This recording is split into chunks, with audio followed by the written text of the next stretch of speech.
আমি শপথ গ্রহণ করছি যে আমার জীবনের লক্ষ্য স্থির রাখতে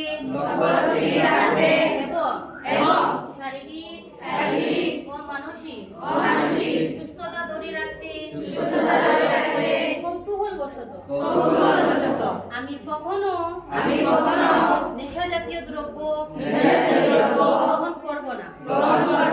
নেশার ধ্বংসাত্মক মায়াজালে ও কাহারও প্রবঞ্চনায় নিজেকে জড়াবো না।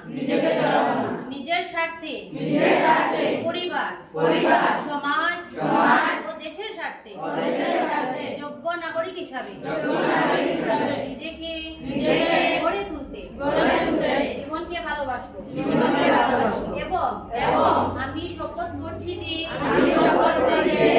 আমি জীবনের শেষ সময় পর্যন্ত